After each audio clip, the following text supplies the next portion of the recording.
کرم ہے اور اسی کے فضل سے الحمدللہ آج ماہ سفر کی مبارک تاریخوں میں اور سپٹمبر کے آج پہلے جمعے میں ہم سب رب العالمین کے مہمان بنے ہوئے ہیں۔ اللہ تبارک و تعالی میری اور آپ کی ہم سب کی حاضری اپنی بارگاہ میں قبول اور منظور فرمائیں اور ہمیں رسول اللہ صلی اللہ علیہ وسلم کی پیاری سیرت سے اچھے پیغامات حاصل کرنے اور ان پیارے پیغامات کو دوسروں تک پہنچانے کی توفیق عطا فرمائیں۔ عقید جہاں صلی اللہ علیہ وسلم نے 7 سنہ ہجری میں اپنے پیارے صحابہ کے ساتھ خیبر کے فتح کے لیے نکلے تھے، تو یہ خیبر ایک پورے علاقے کا نام تھا اور اس کے اندر مختلف قبیلے اور ان کے الگ الگ خاندان کے افراد الگ الگ قبیلوں میں بسا کرتے تھے۔ اسی وجہ سے ان تمام قبیلوں کے ناموں کو ملا کر خیبر جو ہے وہ کہہ دیا گیا ہے۔ 7 قبیلے ہیں جنہیں رسول اللہ صلی اللہ علیہ وسلم نے 7 سنہ ہجری میں بیک وقت محرم الحرام یا سفر المظفر کی ابتدائی تاریخوں میں رسول اللہ علیہ السلام نے خیبر کو فتح کیا تھا، اور خیبر کے فاتح حضرت علی کرم اللہ تعالی وجہہ الکریم ہیں کہ جب اللہ کے نبی علیہ السلام نے فرمایا کہ میں کل اس آدمی کو جھنڈا دوں گا جس کے ہاتھ پر اللہ فتح عطا فرمائے گا، وہ اللہ اور اس کے رسول کا محب بھی ہے اور اللہ اور اس کے رسول کا محبوب بھی ہے۔ حضرت علی رضی اللہ تعالیٰ عنہ کو نماز فجر کے بعد بلایا گیا اور جھنڈا عطا کر دیا گیا، اور پھر آپ نے بہادری کے ساتھ حضور کے جتنے غلام اور ہمارے جتنے امام پیشوا صحابہ موجود تھے ان کے ساتھ جنگ کر کے آپ نے یہودیوں سے وہ جو ہے خیبر کے قلعے کو فتح کر لیا۔ اور پھر کچھ بات اس طرح تھی کہ عقید جہاں صلی اللہ علیہ وسلم نے جب حضرت علی رضی اللہ تعالی عنہ کو وہاں بھیجا تو اس قلعہ قموس جو ان 7 قبیلوں میں سے ایک قبیلہ سب سے بڑا قبیلہ تھا، اس کا جو قلعہ تھا وہاں پر سارے یہودی جمع ہو کر اسلام کے خلاف لوگوں کو ابھار رہے تھے تاکہ وہ بھی اس جنگ میں شریک ہوں اور یہ قلعہ کسی صورت بھی مسلمانوں کے ہاتھ نہ جائے۔ جب حضرت علی رضی اللہ تعالیٰ عنہ نے کمان سنبھالی تو آپ نے سب سے پہلے حضور کے دین کی دعوت انہیں دی اور کہا کہ اسلام میں آ جاؤ، یہ فوائد ملیں گے، اتنا سیکھنے کو ملے گا اور اتنی زندگیوں کے اندر آسانیاں پیدا ہو جائیں گی۔ مگر انہوں نے اس دعوت کا جواب اینٹ اور پتھر اور تیر اور تلوار سے دینا شروع کر دیا، یہاں تک کہ قلعہ قموس کا سب سے بڑا سردار جس کا نام مرحب تھا، بعض اس کو مرحب کہتے ہیں، بڑا جنگجو تھا، اور اس کی طاقت اور اس کی جنگ کی کیفیت کے بارے میں لوگ یہ بیان کرتے ہیں کہ 100 آدمیوں کے برابر اکیلا لڑتا تھا۔ اس نے کہا کہ میں تو مسلمانوں کو اکیلے ہی ختم کر دوں گا۔ وہ میدان میں اترا اور بڑے فخریہ انداز میں یہ شعر جملے مارتا ہوا کہنے لگا، قد علمت خیبر انی مرحب شاک السلاحی بدطلا محربا۔ وہ کہنے لگا کہ خیبر والے خوب جانتے ہیں کہ میرا نام مرحب ہے اور میں بہت اسلحے سے اپنے جسم کو ڈھک کر رکھتا ہوں، بہت ہی بہادر اور تجربے کار ہوں۔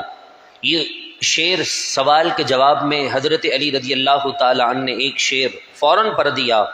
اور کہنے لگے، انا الذی سمتنی امی حیدرا کلیس غابۃ کریہ المنظرا۔ تو حضرت علی رضی اللہ تعالی عنہ نے جواب کا جو ہے شعر کا جواب بھی شعر کے اندر دے دیا اور فرمایا کہ اگر تو مرحب ہے، طاقتور ہے، بہادر ہے، شجاعت اور بہادری کا اپنے آپ کو پیشوا سمجھتا ہے تو سن لے، میں وہ انسان ہوں کہ جس کی ماں نے میرا نام حیدر رکھا ہے، اور حیدر کا معنی تجھے پتہ ہے کہ شیر ہوتا ہے۔ اگر تو بہادر ہے تو میں تیرا شیر ہوں، میں تجھے شکار کر لوں گا، اور جہاں تک رہی بات تیرے تیر اور تیرے تلوار سے اپنے آپ کو مزین کرنے کی، تو سن، میں ایسا شیر ہوں کہ جسے اب کسی اسلحے کی ضرورت نہیں ہے، اس کا ہاتھ ہی تیرے لیے کافی ہو جاتا ہے۔ حضرت علی رضی اللہ تعالی عنہ نے جب یہ شعر پڑھے تو وہ بھوکلا گیا اور غصے میں آ گیا اور کہنے لگا کہ اتنے بڑے آدمی کے سامنے ایک چھوٹے سے بچے نے کتنا بڑا شعر پڑھ دیا ہے۔ چونکہ اس وقت حضرت علی جوان تھے اور وہ بڑھاپے کی عمر کو چلا گیا تھا، تو وہ کہنے لگا میرے سامنے ایک بچے نے شعر پڑھ دیا ہے۔ فوراً اس نے حملہ کرنے کا ارادہ کیا۔ حضرت علی رضی اللہ تعالی عنہ اس کے ارادے کو بھانپ چکے تھے، اور جیسے ہی اس نے ضرب لگانے کی کوشش کی، حضرت علی نے شیر خدا والا ہاتھ چلا دیا تو وہ گاجر مولی کی طرح کٹ کٹ کر زمین پر گرنا شروع ہو گیا۔ اس کا بھائی آیا اور اپنے بھائی کی لاش کو دیکھ کر اس کی آنکھوں میں خون اتر آیا، اور اس نے بھی حضرت علی رضی اللہ تعالی عنہ کو مقابلے کے لیے چیلنج دے دیا اور کہا کہ آؤ میرے سے مقابلہ کرو۔ جیسے ہی وہ آگے بڑھا، ذوالفقار والی حیدر والی تلوار نے اس کا بھی سیکنڈوں میں کام تمام کر دیا۔ بڑے بڑے رئیس اور بڑے بڑے بہادر جب منٹوں میں واصل جہنم ہو گئے تو خیبر میں موجود لوگوں کی ٹانگیں کانپنے لگ گئیں، اور انہوں نے کہا کہ اب مسلمانوں سے جنگ کے ذریعے سے فتح مشکل ہے، کوئی اور نئی چال چلتے ہیں۔ لیکن پھر بھی وہ اپنی اس پلاننگ کے دوران مسلمانوں سے لڑتے رہے۔ بے شمار یہودی واصل جہنم ہوئے، اور 7 بعض روایت میں آتا ہے 5 صحابی حضور علیہ الصلاۃ والسلام کے صحابہ میں سے اور ان مجاہدین کی جماعت میں سے شہید ہوئے جنہیں اللہ نے مرتبہ اور مقام عطا کیا۔ انہوں نے ایک نئی سازش رچ لی اور کہنے لگے کہ ٹھیک ہے، ہم مسلمانوں سے صلح کرنے کے لیے تیار ہیں، ہماری اس زمین میں جتنی فصل اگے گی آدھی ہم آپ کو دے دیں گے، آدھی ہم رکھ لیں گے، مگر ہم اسلام نہیں لائیں گے۔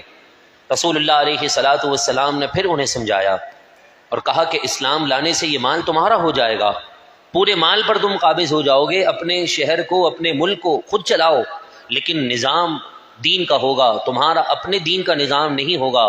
مگر وہ کہنے لگے کہ نہیں، ہم اپنا دین نہیں چھوڑ سکتے، مگر ہم اس بات پر صلح کر لیتے ہیں کہ آدھا مال ہم آپ کو دے دیں گے۔ عقید و جہاں صلی اللہ علیہ وسلم نے اپنے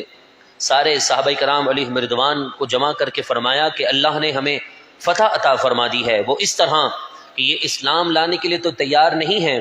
مگر یہ اپنی اس کٹی ہوئی فصلوں کا 50% ہمیں دینے کے لیے تیار ہیں، اور اس شرط پر ہم ان سے صلح کر لیتے ہیں تاکہ کل کو یہ بغاوت کا کوئی اعلان نہ کریں۔ میرے محبوب کو سلب علم تھا، لیکن آپ آنے والی امت کو پیغام دینا چاہتے تھے کہ کوئی بعد میں اسلام پر یہ نہ کہے کہ دیکھو اسلام زبردستی پھیلا ہے۔ رسول اللہ علیہ الصلاۃ والسلام اس وقت پاور میں تھے، وہ ہتھیار ڈال چکے تھے، اب اگر جو بھی شرط رکھی جاتی وہ یہودی مانتے، کیونکہ جو پاور میں ہوتا ہے وہ اپنے ماتحت سے اپنی بات منوا لیتا ہے۔ تو عقید و جہاں صلی اللہ علیہ وسلم کے صحابہ کی ایسی بہادری دیکھ کر انہوں نے اپنے ہتھیار ڈال لیے تھے اور کہنے لگے ہم صلح کرنے کے لیے تیار ہیں۔ اگر میرے محبوب چاہتے تو یہ فرما دیتے کہ نہیں،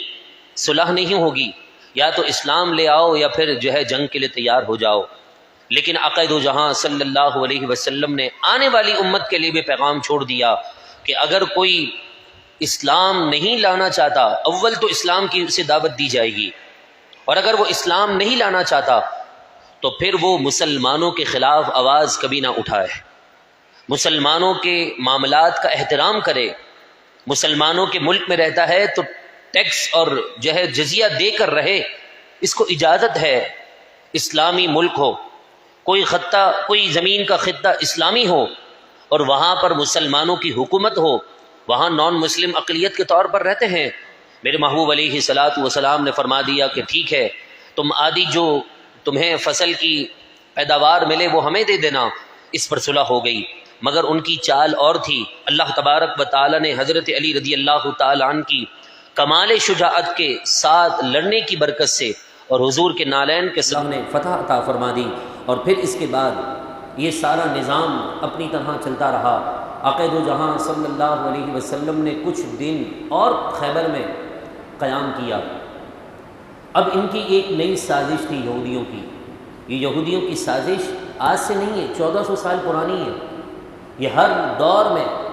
ہر وقت مسلمانوں کے اندر سے بندوں کو خریدتے ہیں اور مسلمانوں کے درمیان چھوڑ دیتے ہیں۔ ایسے ہی کچھ اس طرح کا معاملہ بھی انہوں نے کیا کہ جب رسول اللہ علیہ السلام خیبر میں کچھ دن مزید قیام کرتے رہے تو وہ صحابہ کرام کی مہمان نوازی اور حضور کی مہمان نوازی کرتے رہے، یہاں تک کہ انہوں نے ایک خاتون کو تیار کیا اور اسے کہا کہ ہم تجھے بہت سا مال دیں گے، لہذا تو ایک کام کر، جب رسول اللہ علیہ السلام کو تو اپنے گھر دعوت پر بلا تو اس گوشت کے اندر تو زہر ملا کر دے دینا۔ وہ عورت لالچ میں آ گئی اور اس نے 3 دن تک مسلسل گوشت کو زہر میں پگھلا کر رکھا اور اتنا زہر اس کے اندر ڈالا کہ زہر کا اثرات بظاہر دکھنے میں ختم ہو گئے، اور وہ زہر کا جو پانی تھا اس کا لکوڈ وہ گوشت میں ایسا جذب ہو گیا، ایسا فٹ ہو گیا کہ وہ گوشت ہی نظر آتا تھا، اوپر سے بظاہر کوئی زہر کے اثرات ظاہر ہوتے ہوئے نظر نہیں آ رہے تھے۔ اب اس نے دعوت کی اور کہہ دیا کہ یا رسول اللہ صلی اللہ علیہ وسلم، اے اللہ کے نبی، آپ سچے نبی ہیں، تو آئیے میرے گھر پر دعوت پر چلیے۔ ہم نے تو اپنی کتاب میں پڑھا ہے کہ جو نبی آخر الزمان کو دعوت دے گا تو وہ اس کی دعوت قبول کر لیں گے۔ عقد و جہاں صلی اللہ علیہ وسلم نے اس یہودی عورت کی دعوت کو قبول کیا اور فرمایا کہ ٹھیک ہے، میں تمہاری دعوت کو قبول کرتا ہوں، میں کل تمہارے گھر آ جاؤں گا۔ آپ اپنے ایک صحابی کو لے کر حضور علیہ السلام کل اپنا کیا ہوا وعدہ پورا کرنے کے لیے اس یہودی عورت کے گھر پر دعوت پر چلے گئے۔ سازش میرے محبوب کو معلوم تھی، لیکن ایک علم ہوتا ہے اور ایک رب کی حکمت ہوتی ہے۔ آپ کو بھی معلوم ہے کہ ہمارا ملک تباہ ہو رہا ہے، کون کر رہا ہے،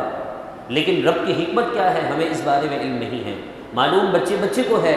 کہ آج دنیا میں کیا ہو رہا ہے، کیا نہیں ہو رہا، لیکن ہم کچھ کر نہیں سکتے، کرنا چاہیں پھر بھی نہیں کر سکتے۔ کیوں؟ اس لیے کہ کچھ رب کی حکمتیں ہوتی ہیں، کچھ رب کے فیصلے ہوتے ہیں، بندوں کو ان فیصلوں کے آگے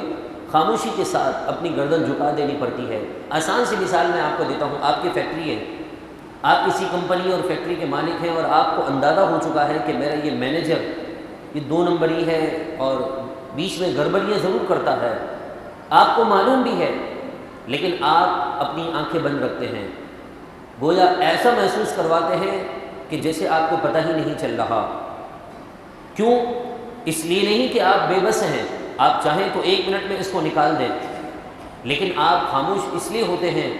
کہ آپ کی نظر میں کوئی اور مدعا ہوتا ہے، آپ کی نظر میں اور ورکرز ہوتے ہیں کہ کہیں وہ کسی معاملے کو خراب نہ کر دیں۔ آپ چلانے کی کوشش کرتے ہیں بلا تشبیہ بلا مثال۔ اللہ کے نبی علیہ السلام کو اس زہر والی گوشت کی ران کا علم تھا، مگر پھر بھی آپ رب کے حکم اور رب کے رضا کے لیے خاموش رہے۔ جب اس نے دعوت دی، اللہ کے نبی علیہ السلام نے دعوت قبول کی اور رسول اللہ علیہ السلام اپنے ایک صحابی حضرت بشیر بن براء رضی اللہ تعالی عنہ کے ساتھ اس کے گھر چلے گئے، اور جیسے ہی آپ نے گوشت کا لقمہ اٹھایا، بخاری شریف جلد نمبر 2 صفحہ نمبر 242 کی حدیث ہے، اور اسی طرح سیرت کی اور بے شمار کتابوں میں، خصوصاً سیرت مدارج النبوہ کے اندر جلد نمبر 2 صفحہ نمبر 251 میں یہ حدیث بھی موجود ہے کہ اللہ کے نبی علیہ السلام سے اس گوشت نے کہہ دیا تھا کہ یا رسول اللہ مجھے نہ کھائیں، میرے اندر زہر ہے۔ حضور کو معلوم سب تھا، لیکن اب یقین اور تصدیق بھی ہو چکی تھی اس گوشت کی زبانی کہ جب قیامت کے دن اللہ تبارک و تعالی ہمارے جسموں کو زبان دے دے گا، الیوم نختم علی افواہہم وتکلمنا ایدیہم وتشہد ارجلہم بما کانوا یکسبون، کہ قیامت کے دن اللہ تعالی ہماری زبانوں کو تالے لگا دے گا، ہمارے ہاتھ رب سے گفتگو کریں گے، ایک دوسرے کے خلاف شکایتیں کریں گے، ہاتھ کہے گا مولا اس نے غلط کام مجھ سے کروایا تھا، پیر کہے گا مولا غلط راستے کی طرف مجھے لے کر گیا تھا، ہمارے خلاف گواہی دیں گے، ہماری آنکھیں، ہمارے جسم کا حصہ اللہ کے حضور رب کی عدالت میں گواہی ہمارے خلاف دے رہا ہوگا۔ جب رب تعالی جسم کے اعضاء کو قیامت کے دن زبان دے سکتا ہے اور وہ اس زبان کے ذریعے سے گفتگو ہمارے جسم کے اعضاء کر سکتے ہیں، تو پھر وہ تو گوشت کا ایک چھوٹا سا ٹکڑا تھا، وہی رب اپنی قدرتوں اور مالکوں کا پیارا رب اس گوشت کو زبان دے چکا تھا، اور اس نے حضور سے فرما دیا تھا یا رسول اللہ میرے اندر زہر ملا ہوا ہے، آپ مجھے تناول نہ کیجیے، مگر رب کا حکم، رب کا فیصلہ، رب کی رضا یہی تھی کہ میرے محبوب اس میں سے ایک نوالا ضرور لیں، کیونکہ یہودیوں کی کتاب میں یہ بات موجود تھی کہ اگر جو سچا نبی ہے اس کو چاہے جتنا سخت بھی زہر کھلا دو اس کو اثر نہیں ہوتا ہے۔ لہذا یہودیوں نے رسول اللہ کو آزمانے کے لیے کہ سچے نبی ہیں کہ نہیں، آزمانے کے لیے گوشت میں زہر ملا کر دیا۔ اللہ کے محبوب نے ایک لقمہ کھایا اور فوراً جو ہے وہ اسے نگل دیا، یہاں تک کہ حضرت بشیر بن برا رضی اللہ تعالی عنہ نے خوب سیر ہو کر گوشت کھایا۔ اس سے پہلے کبھی آپ اتنا پیٹ بھر کر نہ کھائے، جیسے ہی آپ کا کھانا مکمل ہوا، آپ کا پیٹ بھر گیا، آپ کے جسم کے اندر کا سارا نظام درم برم ہو گیا، اینٹیں یعنی اینٹ اور آپ کے جسم کے اندر جتنے بھی اور اللہ تبارک و تعالیٰ کی جانب سے انعامات موجود تھے، ہاضمے کا نظام اور آپ کا پتا، آپ کا دل، گردہ سب الٹی کی شکل میں باہر آ گیا۔ حضور نے انہیں اپنی گود میں لے لیا اور پوچھنے لگے بشیر یہ تم نے کیا کر دیا، تم نے زہریلا گوشت کھا لیا ہے؟ تو آپ فرمانے لگے یا رسول اللہ آپ کا مرتبہ اور مقام تو بہت بلند ہے، آپ کی نالین ہم اٹھاتے ہیں، آپ کے نالین شریف ہم اب سر پر رکھتے ہیں، اس کی برکت سے اللہ نے مجھے یہ علم دے دیا تھا کہ میں دیکھتے ہی پہچان چکا تھا کہ اس گوشت کے اندر زہر موجود ہے۔ پھر میرے محبوب نے پوچھا تو بشیر تم نے وہ لقمہ نکال کیوں نہیں دیا، مزید کیوں کھاتے رہے؟ کہا رسول اللہ علیہ الصلوۃ والسلام سے کہ یا رسول اللہ آپ دستر پر موجود تھے، آپ اس دستر پر موجود تھے، آپ دستر پر نہ ہوتے تو میں گوشت کی طرف ہاتھ نہ بڑھا تھا۔ جیسے ہی میں نے منہ کے اندر لقمہ لیا مجھے اس بات کا علم ہو گیا کہ یہ زہریلا گوشت ہے، آپ کی بے ادبی نہ ہو، امام الانبیاء کے دربار میں کوئی تھوک دے، کوئی الٹی کر دے، مجھ سے یہ برداشت نہ ہوا، اس لیے میں گوشت کھاتا رہا کہ کہیں ایسا نہ ہو میرے اس عمل سے رسول اللہ کی شان میں بے ادبی نہ ہو جائے۔ حضرت بشیر بن برا رضی اللہ تعالی عنہ نے حضور کا ادب ملحوظ رکھتے ہوئے اپنی جان حضور پر قربان کر دی، اور پھر یہودیوں کو بعد میں بلایا گیا اور کہا گیا کہ بتاؤ یہ تم نے ایسا کام کیوں کیا ہے؟ تو یہودیوں نے کہا کہ ہم نے اپنی کتابوں میں پڑھا ہے یہ بات، جو سچا نبی ہوگا اس پر زہر کا اثر نہیں ہوگا، ہم دیکھنا چاہتے تھے کہ آپ سچے نبی ہیں کہ نہیں، آپ اللہ کے سچے نبی ہیں، پھر بھی وہ سچا نبی مان کر بھی اسلام نہ لائے اور اسلام کے خلاف سازشیں کرتے رہے۔ عقید و جہاں صلی اللہ علیہ وسلم نے اس خاتون جس کا نام زینب تھا اپنی ذات کی وجہ سے تو کچھ نہ کہا، کیونکہ وہ بدلہ حضور سے لینا چاہتی تھی، حضور کو نعوذ باللہ نقصان پہنچانا چاہتی تھی، لیکن حضرت بشیر بن برا رضی اللہ تعالی عنہ کی اس زہر سے وفات ہوئی، آپ کا انتقال ہوا، اس انتقال کے بدلے اس زینب نامی عورت سے بدلہ لیا گیا اور پھر اسے قصاص میں اس زینب نامی عورت کو قتل کر دیا گیا۔ کیوں؟ خون کا بدلہ خون ہے۔ پارہ چھٹا 6 اللہ کا کلام ارشاد فرماتا ہے کہ خون کے بدلے خون ہے، آزاد کے بدلے آزاد ہے، غلام کے بدلے غلام ہے، یعنی اگر قاتل مرد ہے تو اسی مرد کو قتل کیا جائے گا، قاتل اگر کوئی عورت ہے، قاتلہ ہے، تو بدلے میں اسی عورت کو قتل کیا جائے گا۔ یہ نظام عدل ہے، یہ قائم ہوتا تو آج آپ کے سندھ کی سرزمین پر آج یہ حال نہ ہوتا کہ آپ کے ہی مسلمان، آپ کے ہی شہری اور آپ کے ہی مسلمان بھائی اپنے دیگر مسلمان بھائیوں کے لیے سامان لے کر جا رہے ہیں، قانون نہیں ہے۔ اگر اسلامی قانون ہوتا تو یہ سارا کام حکومت کا ہوتا، آپ نے اپنی جیب خاص سے مدد کی، مگر وہاں اب حالت یہ ہو چکی ہے کہ کوئی گن دکھا کر لوٹ رہا ہے، کوئی ان مدد کرنے والوں کو مار پیٹ کر کے ان سے مال چھین رہا ہے، اور گویا یہ بتانا چاہ رہا ہے کہ ہم گرچہ ہمارا سامان پانی میں بہہ چکا ہے مگر ہمارے اندر سے غرور و تکبر ابھی بھی ختم نہیں ہوا ہے۔ یہ ایسے درندے قسم کے لوگ آج ہمارے پاکستانی ہو چکے ہیں، ان میں پاکستانیوں کا کوئی قصور نہیں ہے، یہ درندے پاکستانی بن چکے ہیں۔ پاکستانی تو وہ 47 میں بھی تھے کہ جو پٹ پٹ کر اپنی بچوں کو قربان کر کے بھی اس وطن میں آ رہے تھے، اور آج سے اگر آپ 30-35 سال پہلے چلے جائیں تو اسی مہینے کی 6 تاریخ کو آپ کے سامنے ہوا تھا وہ نوجوان کہ جنہوں نے اس ملک کی بقا کے لیے، اس ملک میں خواتین، بچے، بوڑھے، مرد، جوان، نوجوان راتوں کو عزت سے اور محفوظ ہو کر سو جائیں، اپنے ملک کی بقا کے لیے اپنے جسموں پر بم باندھ کر ٹرکوں کے نیچے لیٹ گئے، پاکستان کا دفاع کیا۔ ایسے نوجوان بھی پاکستان کو اللہ نے عطا کیے ہیں۔ تو جو یہ کام کر رہے ہیں، نہ تو وہ پاکستانی ہیں اور نہ ہی یہ مسلمان کہلانے کے حقدار ہیں کہ ایک بندہ آپ کے ساتھ ہمدردی کر رہا ہے اور آپ ان کے ساتھ کیا سلوک کر رہے ہیں۔ لہذا جتنے بھی اعلیٰ حکام کے لوگ ہیں انہیں اس بات سے نوٹس لینا چاہیے، ورنہ یہ عوام تھک ہار کر ان کی مدد نہیں کرے گی۔ آج گلی گلی میں ویلفیئرز کھل چکے ہیں، سیلاب زدگان کے لیے ہیلپ کی جا رہی ہے، ان کے لیے مدد امدادیں پہنچائی جا رہی ہیں۔ پھر یہ بند ہو جائے گا تو وہاں ایک ایک گھونٹ پانی کے لیے لوگ ترسیں گے، کیونکہ حالات ایسے نہیں ہیں وہاں کے کہ انہیں صحیح طور پر کھانا اور پینا مہیا مل سکے۔ یہ آپ ہی کی جیب خاص کی بدولت ہے کہ یہ سارے معاملات ہو رہے ہیں۔ دعا کرتے ہیں اللہ تبارک و تعالیٰ پاکستان کو امن و سلامتی نصیب فرمائیں اور استحکام نصیب فرمائیں اور ہر آفت سے ہماری